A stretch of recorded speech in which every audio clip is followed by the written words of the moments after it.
Hello everyone and greetings from Numitech and welcome to 8051 microcontroller programming classes. This is a new series जिसमें हम सीखेंगे कि 8051 microcontroller की programming किस तरह से की जाती है। अगर कोई भी पर्सन एम्बेडेड सिस्टम प्रोग्रामिंग को सीखना चाहता है तो एक बिगिनर के लिए 8051 माइक्रोकंट्रोलर से बढ़िया कोई ऑप्शन और नहीं हो सकती। 8051 एक बहुत ही बढ़िया आर्किटेक्चर है जिसको इंटेल द्वारा 1985 में बनाया गया था और ये बिल्कुल बेसिक कंट्रोलर है जिसको सीख के आप एम्बेडेड सिस्टम में प्रोग्रामिंग की स्किल डेवलप कर सकते हैं। 8051 की प्रोग्रामिंग स्टार्ट करने से पहले हमें कुछ सॉफ्टवेयर्स की रिक्वायरमेंट पड़ती है। बेसिकली हमें एक एडिटर चाहिए होता है जिसमें हम अपना प्रोग्राम लिख सके और एक कंपाइलर चाहिए होता है जो कि उस प्रोग्राम को कंपाइल कर सके। और अगर उस प्रोग्राम की हम स्टेप वाइज प्रोसेसिंग देखना चाहते हैं तो हमें एक डीबगर भी चाहिए होता है। ये तीनों चीजें हमें कील माइक्रोविजन आईडी बहुत बढ़िया तरीके से प्रोवाइड करता है। बेसिकली आईडीई का मतलब है इंटीग्रेटेड डेवलपमेंट एनवायरनमेंट और कील माइक्रोविजन के अंदर हम अपने प्रोग्राम्स की एडिटिंग भी कर सकते हैं, उनके प्रोग्राम्स की कंपाइलिंग भी हो जाती है और इसकी डीबगिंग भी इसी में ही हो जाती है। यानी कि इस आईडीई के अंदर आपको ये तीनों चीजें मिल जाएंगी जिनको यूज करके आप प्रॉपर अपनी 8051 माइक्रोकंट्रोलर की प्रोग्रामिंग को इजिली हैंडल कर सकते हैं।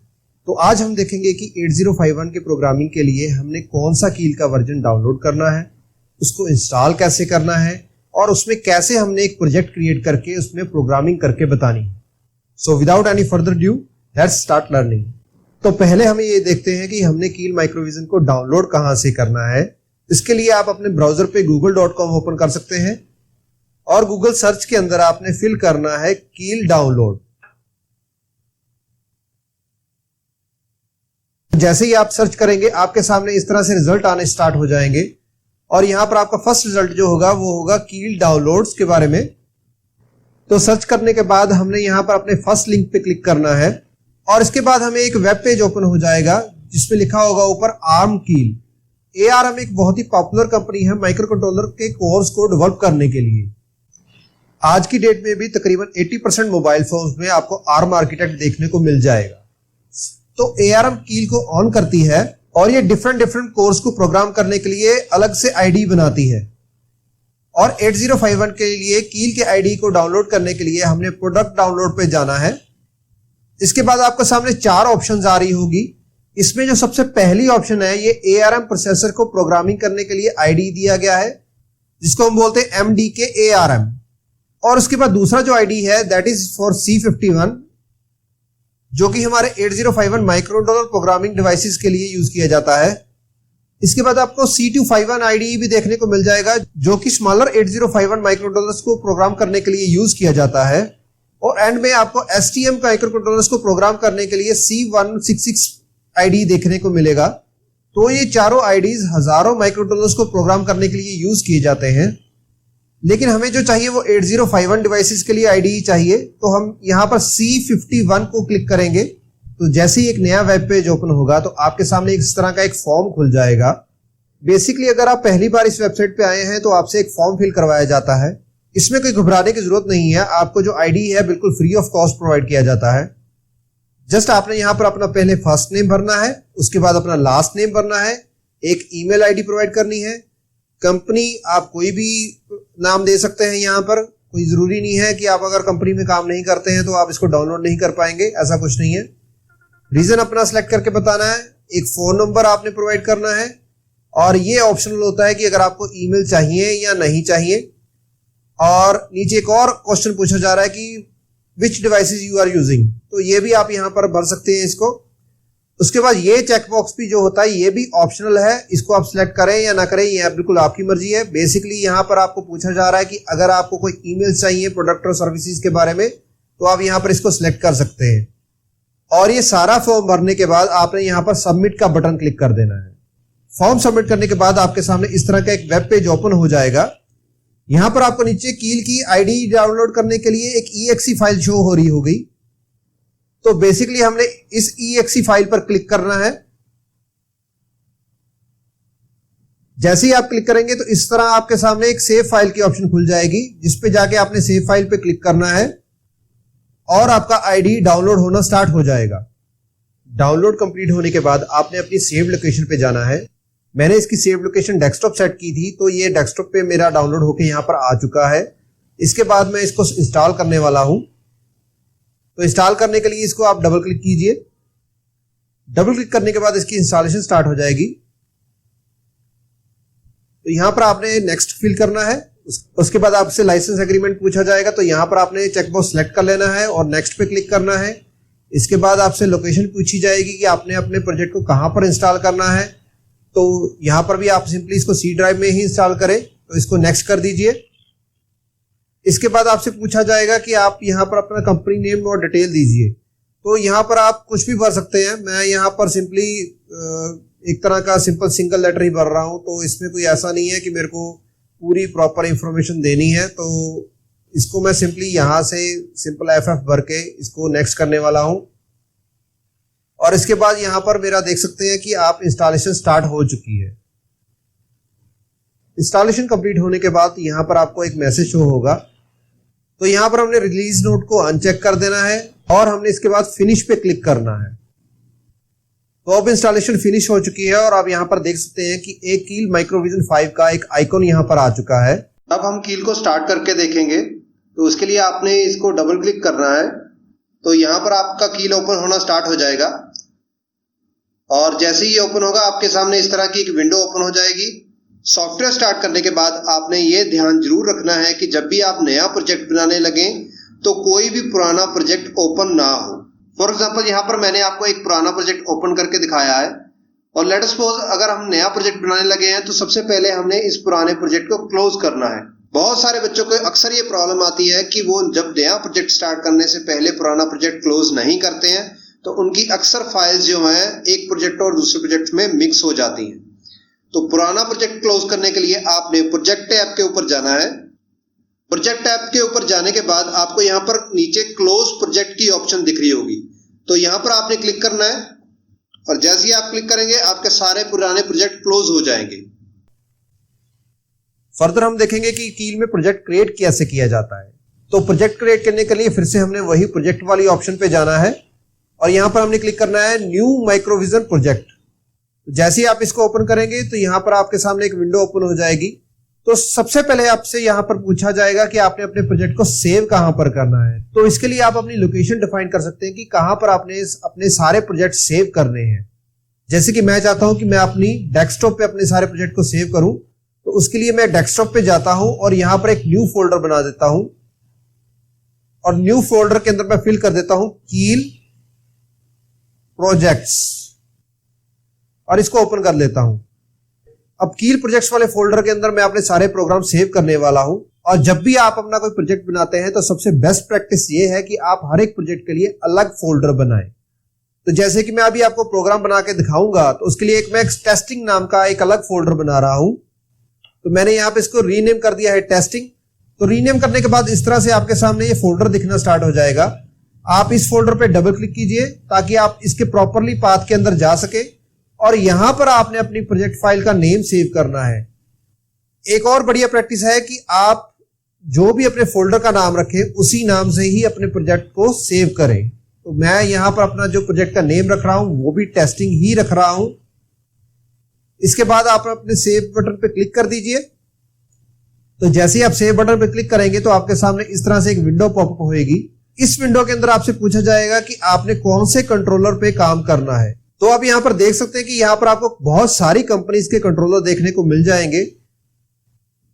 अब 8051 माइक्रोकंट्रोलर को बहुत सारी कंपनीज बनाती हैं, जैसे कि एटमेल, एनएक्सपी, डेल्लास और भी बहुत सारी कंपनी है जो कि 8051 आर्किटेक्ट को मैन्युफैक्चर करती हैं। लेकिन जो मोस्टली पॉपुलर कंट्रोलर है वो एटमेल कंपनी का AT89S52 है, जो कि आपको मार्केट में बहुत ज्यादा देखने को मिल जाता है। और हम भी इसी पॉपुलर माइक्रोकंट्रोलर पे ही अपनी सारी डेवलपमेंट करेंगे।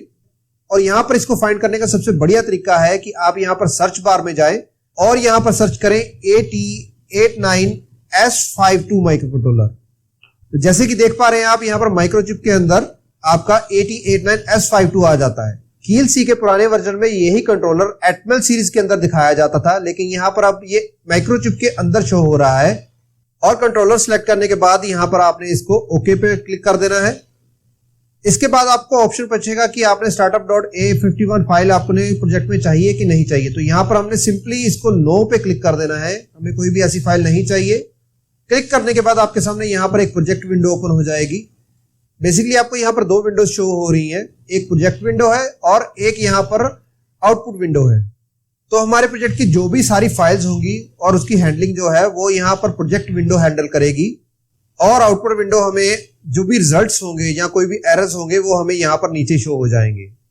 प्रोजेक्ट बनाने के बाद हमने इसमें अब अपनी कोडिंग फाइल्स इंक्लूड करनी है और वो कोडिंग फाइल असेंबली फाइल भी हो सकती है और सी फाइल्स भी हो सकती हैं। और आज मैं इस ट्यूटोरियल के अंदर आपको सी फाइल्स के थ्रू अपने प्रोग्राम को बना के दिखाऊंगा। नई फाइल क्रिएट करने के लिए आपने फाइल्स वाले मेन्यू पे जाना है और फाइल्स वाले मेन्यू पे क्लिक करके आपने यहाँ पर न्यू पे क्लिक करना है। जैसे ही आप न्यू पे क्लिक करेंगे आपके सामने यहाँ पर एक न्यू फाइल ओपन हो जाएगी और ये एक टेक्स्ट विंडो ओपन होगी। बेसिकली ये आपके सामने एक तरह का एडिटर ओपन हो गया है जहां पर आप कोई भी अपनी प्रोग्राम की एडिटिंग कर सकते हैं। सबसे पहले हमने ये करना है कि इस टेक्स्ट विंडो को हमने डिफाइन करना है कि ये सी फाइल है या असेंबली फाइल है। उसके लिए आप फिर से फाइल पे जाइए और सेव एज पे क्लिक करना है। जैसे ही आप सेव एज पे क्लिक करेंगे आपके सामने टेस्टिंग वाला फोल्डर ही ओपन हो जाएगा, यानी कि आपके प्रोजेक्ट वाला फोल्डर ही सीधा ओपन होगा। और अब आपने यहां पर अपनी फाइल को सेव करना है। फाइल को सेव करने के लिए आपने फाइल नेम पे जाना है और यहां पे आपने अपनी सी फाइल का नेम डिफाइन करना है। मैं जो कॉमनली प्रैक्टिस यूज करता हूं, मैं अपनी सी फाइल का नाम भी अपने प्रोजेक्ट के नाम से ही रखता हूं। बाकी आप अपनी सी फाइल का नाम कुछ भी रख सकते हैं जो कि आपको पसंद है। तो मैं यहां पर अपनी फाइल का नाम प्रोजेक्ट के नाम से ही रख रहा हूं, टेस्टिंग। फाइल का नेम रखने के बाद आपने इसके पीछे एक्सटेंशन प्रोवाइड करनी है। अभी मैं सी फाइल बनाने जा रहा हूं तो मैं यहां पर .c नाम से एक्सटेंशन दे रहा हूं। अगर आप असेंबली फाइल बनाएंगे तो यहां पर .asm नाम की एक्सटेंशन आएगी। सी प्रोग्रामिंग और असेंबली में दोनों में प्रोग्रामिंग कैसे की जाती है इसके लिए मैं एक सेपरेट वीडियो बनाऊंगा। फॉर द टाइमिंग मैं आपको ये प्रोजेक्ट सिर्फ रन करके दिखा रहा हूं। तो अभी आपने इस फाइल को सेव कर देना है। तो जैसे ही आप फाइल को सेव करेंगे तो यहां पर भी टाइटल testing.c आ जाएगा और अब ये हमारी एक सी फाइल क्रिएट हो चुकी है। फाइल क्रिएट करने के बाद हमें इस सी फाइल को अपने प्रोजेक्ट में इंक्लूड भी करना पड़ता है। तो फाइल को इंक्लूड करने के लिए आपने प्रोजेक्ट विंडो पे जाना है। तो जैसे ही आप प्रोजेक्ट विंडो पे जाएंगे यहां पर आपके सामने लिखा होगा टारगेट 1। तो टारगेट 1 के साथ एक यहां पर एक्सपेंशन का सिंबल आ रहा होगा। जैसे ही आप यहां पर एक्सपेंड करेंगे तो यहां पर लिखा आ जाएगा सोर्स ग्रुप 1। तो सोर्स ग्रुप 1 पे आपने डबल क्लिक करना है। तो जैसे ही आप डबल क्लिक करेंगे ये आपके सामने वही टेस्टिंग वाला फोल्डर ओपन हो जाएगा और इसमें आपको टेस्टिंग नाम की फाइल भी दिख रही होगी और ये सी फाइल है। और आपने इस फाइल को सिलेक्ट करना है और यहां पर ऐड वाले बटन पे क्लिक कर देना है। ये विंडो अपने आप क्लोज नहीं होती तो यहां पर आपने इसको क्लोज कर देना है। और जैसे ही आप यहां पर सोर्स ग्रुप में जाएंगे आप इसको एक्सपेंड करके देखेंगे तो यहां पर आपको testing.c अपनी फाइल इंक्लूड हुई दिख जाएगी। इसके बाद आप अपनी फाइल्स को इंक्लूड कर चुके हैं तो यहां पर आप अपनी कोडिंग करना स्टार्ट कर सकते हैं। यहां पर मैं आपको एक सिंपल कोड बना के दिखाऊंगा। तो 8051 की कोडिंग करने के लिए हम सबसे पहले इसमें एक हेडर फाइल इंक्लूड करेंगे और यहां पर हम लिखेंगे #include reg51.h। इसके बाद मैं एक सिंपल मेन फंक्शन क्रिएट करने जा रहा हूं, void main, और बाद में इसकी ब्रैकेट्स कर्ली ब्रैकेट स्टार्ट कर रहा हूं और यहां पर मैं एक सिंपल इंस्ट्रक्शन दे रहा हूं p0 = 0x55 सेमीकोलन। बेसिकली यहां पर मैंने एक हेक्साडेसिमल वैल्यू प्रोवाइड की है जिसका नंबर है 55 और ये वैल्यू पोर्ट 0 पे आउट होने वाली है। अब इस प्रोग्राम को हम कंपाइल करके देखेंगे। कंपाइल करने से पहले हमें थोड़ी और एक सेटिंग करनी जरूरी है जिसको बोलते हैं हम हेक्स फाइल क्रिएट करना। तो बेसिकली हेक्स फाइल होती क्या है? हेक्स फाइल एक्चुअली वो फाइल होती है जो कि हम अपने कंट्रोलर के अंदर अपलोड करते हैं। तो उस हेक्स फाइल को प्रोग्रामिंग के दौरान क्रिएट करने के लिए हमें प्रोजेक्ट विंडो पे जाना पड़ता है। तो प्रोजेक्ट विंडो में जाके यहां पर हमें टारगेट 1 पे राइट क्लिक करना पड़ता है। यहां पर हमें ऑप्शन लिखे आ रही है ऑप्शंस फॉर टारगेट 1। तो यहां पर हमने क्लिक करना है तो इस तरह की एक विंडो हमारे सामने ओपन हो जाती है। तो यहां पर सबसे पहले पूछा जा रहा है कि आप अपने कंट्रोलर की फ्रीक्वेंसी क्या रखने जा रहे हो, यानी कि आपका जो टारगेट कंट्रोलर है वो कितनी फ्रीक्वेंसी पे ऑपरेट करने वाला है। तो यहां पर बाय डिफॉल्ट जो लिखा आता है वो 33 लिखा आता है, लेकिन जो हम 8051 अपना माइक्रोकंट्रोलर यूज करते हैं वो तकरीबन 11.0592 मेगाहर्ट्ज का होता है। सो यहां पर हम अपनी फ्रीक्वेंसी को चेंज करेंगे और यहां पर हम इस फ्रीक्वेंसी को 11.0592 कर देंगे। अब इसके बाद हमारे पास सेकेंडरी ऑप्शन आती है आउटपुट विंडो के अंदर। यहां पर ऊपर लिखा आ रहा है डिवाइसेस, टारगेट एंड आउटपुट। अभी हम टारगेट वाली टैब पे थे, अब इसके बाद हम आउटपुट वाली टैब पे जाएंगे और यहां पर आपको एक चेकबॉक्स देखने को मिल जाएगा क्रिएट हेक्स फाइल के नाम से। तो आपने इस चेकबॉक्स को क्लिक करना है और क्लिक करने के बाद आपने ओके पे प्रेस कर देना है। इसके बाद आप जब भी प्रोग्राम अपना कंपाइल करेंगे साथ में इसके हेक्स फाइल जरूर जनरेट होगी। अब प्रोजेक्ट को कंपाइल करने के लिए आप प्रोजेक्ट वाली टैब में जा सकते हैं और यहां पर आपको नीचे एक बिल्ड टारगेट के नाम से आपको ऑप्शन मिलेगी। तो आपने यहां पर बिल्ड टारगेट नाम की ऑप्शन को क्लिक कर देना है। तो जैसे ही आप अपनी बिल्ड टारगेट वाली ऑप्शन को क्लिक करेंगे तो आउटपुट विंडो के अंदर आपको कंपाइलेशन टेक्स्ट देखने को मिल जाएंगे। जैसे कि आप यहां पर नीचे देख सकते हैं लिखा आ रहा है बिल्ड टाइम लैप्स्ड 2 सेकेंड्स, यानी कि इसका मतलब है कि ये प्रोजेक्ट का कंपाइलेशन जो है 2 सेकंड में कंप्लीट कर दिया गया है। और यहां पर आपको 0 एरर्स और 0 वार्निंग भी देखने को मिल रही है। सपोज हमारे प्रोग्राम में कोई भी एरर हो तो हमें यहां पर आउटपुट विंडो के अंदर देखने को मिल जाता है। फॉर एग्जांपल यहां पर आपको मैं नोइंगली एक एरर क्रिएट करके दिखाता हूं। मैं यहां पर सेमीकोलन रिमूव कर रहा हूं। तो अब इसके बाद मैं अगर इसको कंपाइल करूंगा तो मेरे को यहां पर नीचे एक एरर आएगा। सो एक तो मैंने आपको ऑप्शन बताई थी कि आप प्रोजेक्ट टैब में जाकर यहां पर आप बिल्ड टारगेट सिलेक्ट कर सकते हैं। दूसरा यहां पर बिल्ड टारगेट का आइकॉन आपको यहां पर बाहर ही देखने को मिल जाता है। तो ये मैं आपको थोड़ा जूम करके यहां पर दिखा देता हूं। यहां पर आपको 3 ऑप्शंस ऊपर यहां पर देखने को मिल रही होगी। तो पहली ऑप्शन है ट्रांसलेट और दूसरी ऑप्शन है बिल्ड और तीसरी ऑप्शन है रीबिल्ड। तो अभी हम इसको एक बार बिल्ड कर चुके हैं तो हम इसको रीबिल्ड ऑल टारगेट पे क्लिक करेंगे। रीबिल्ड ऑल टारगेट पे क्लिक करने से ये होता है कि आपके प्रोग्राम के अंदर जितनी भी सी फाइल्स होती हैं वो रिकंपाइल हो जाती हैं। और अभी हम आउटपुट विंडो में जाके देखते हैं कि किस तरह का एरर हमें यहां पर नीचे शो हो रहा है। तो जैसे कि आप देख पा रहे हैं यहां पर एक एरर शो कर रहा है जिसमें लिखा रहा है सिंटेक्स एरर नियर ब्रैकेट्स। जैसे कि आप देख पा रहे हैं कि आपको एक सेमीकोलन का एरर बताया जा रहा है। और अगर आप एरर वाली लोकेशन पे डायरेक्टली जाना चाहते हैं तो सिंपली आप इस पे डबल क्लिक कर सकते हैं। तो जैसे ही आपने यहां पर डबल क्लिक किया तो आप देख सकते हैं कि ब्रैकेट के पास आपको कर्सर ब्लिंक होना स्टार्ट हो गया है। अब इसका मतलब यह है कि इस ब्रैकेट के आसपास में कहीं वो एरर है। इस तरह से आप एरर की लोकेशन को इजीली फाइंड आउट कर सकते हैं इस आईडीई के अंदर। तो यहां पर मैं फिर से सेमीकोलन लगा देता हूं। तो सेमीकोलन लगाने के बाद इसको मैं फिर से कंपाइल कर रहा हूं। तो जैसे कि आप देख पा रहे हैं यहां पर इसको फिर से कंपाइल करने के बाद 0 एरर और 0 वार्निंग शो हो रहा है। एक और मैसेज आपको आउटपुट विंडो में देखने को मिल जाएगा यहां पे, that is creating hex files from .object/testing। इसका मतलब यह है कि इसकी एक हेक्स फाइल भी क्रिएट की गई है। बाकी और भी फाइल्स को देखने के लिए हम इसके फोल्डर के अंदर जाते हैं। हमने अपना प्रोजेक्ट वाला फोल्डर डेस्कटॉप पे ही बनाया था। तो आप देख सकते हैं कि यहाँ पर कील प्रोजेक्ट्स के नाम से फोल्डर आ रहा होगा जिसको हम डबल क्लिक करके ओपन करेंगे। इसके अंदर एक टेस्टिंग नाम का फोल्डर और आ रहा होगा जिसके अंदर हमारी सारी फाइल्स सेव हैं। तो हम इसको भी डबल क्लिक करके ओपन करते हैं और यहाँ पर आप देख सकते हैं कि कौन कौन सी फाइल्स जनरेट हुई हैं। तो यहाँ पर आप जो देख रहे हैं ये हमारी मेन प्रोजेक्ट फाइल है और जो हमारी हेक्स फाइल क्रिएट हुई है वो ऑब्जेक्ट्स नाम के फोल्डर के अंदर हुई है।